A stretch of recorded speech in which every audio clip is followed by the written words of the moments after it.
अगर आप सोलर लगवाने का सोच रहे हैं या पहले से नेट मीटरिंग यूज कर रहे हैं तो ये बात समझना बहुत जरूरी है कि नेपरा ने न्यू प्रोस्यूमर रेगुलेशंस 2025 का ड्राफ्ट प्रपोज कर दिया है जो 2015 के एग्जिस्टिंग नेट मीटरिंग रूल्स को रिप्लेस करेगा। नेपरा के मुताबिक ये चेंजेस पावर सिस्टम को प्रोटेक्ट करने के लिए हैं, लेकिन साथ ही कंज्यूमर्स को सोलर के जरिए बिजली का बिल कम करने का मौका भी दिया जा रहा है।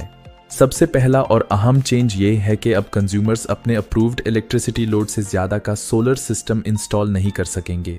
मतलब अगर आपका अप्रूव्ड लोड 10 किलोवाट है तो आप सिर्फ 10 किलोवाट का ही सोलर सिस्टम लगा सकेंगे, जबकि पहले 1.5 टाइम्स तक सिस्टम लगाने की इजाजत होती थी।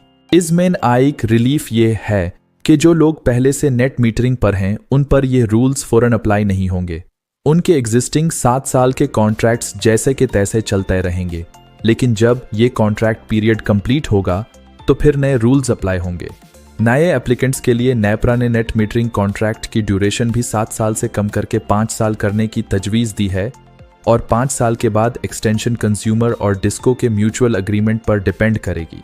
सबसे बड़ा और सेंसिटिव चेंज बिजली के बायबैक रेट का है। अब तक जब consumer excess solar electricity grid को सप्लाई करता था तो उसे तकरीबन 26 पर यूनिट मिलते थे, लेकिन नए ड्राफ्ट के तहत यह rate national average energy purchase price के मुताबिक होगा, जो लगभग 813 पर यूनिट एस्टिमेट किया जा रहा है, यानी करीबन आधा।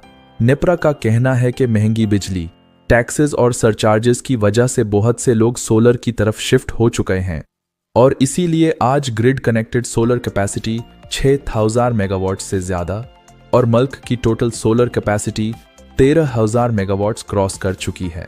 ड्राफ्ट रेगुलेशंस में लोकल लेवल पर भी लिमिट्स प्रपोज की गई हैं, जहां अगर किसी ट्रांसफार्मर पर सोलर जनरेशन 80% कैपेसिटी तक पहुंच जाए तो डिस्ट्रीब्यूशन कंपनीज नए नेट मीटरिंग कनेक्शंस एक्सेप्ट नहीं करेंगी, जिसकी वजह सेफ्टी और सिस्टम स्टेबिलिटी बताई जा रही है। इसके अलावा 250 किलोवाट या उससे बड़े सोलर सिस्टम्स के लिए टेक्निकल स्टडीज लाजमी होंगी ताकि ये कंफर्म किया जा सके कि ग्रिड एडिशनल लोड हैंडल कर सकता है, जबकि पावर कंपनीज के लिए भी एप्लीकेशन रिव्यू और कनेक्शन के लिए क्लियर टाइमलाइन सेट की जा रही हैं। मुख्तासिर ये कि सोलर अब भी फायदेमंद है, लेकिन आने वाले टाइम में प्लानिंग, सही सिस्टम साइजिंग और रूल्स की समझ बहुत ज़रूरी होगी। और अगर आप स्मार्ट डिसीजन लेना चाहते हैं तो प्रॉपर गाइडेंस के साथ सोलर लगवाना ही बेहतरीन अप्रोच होगी।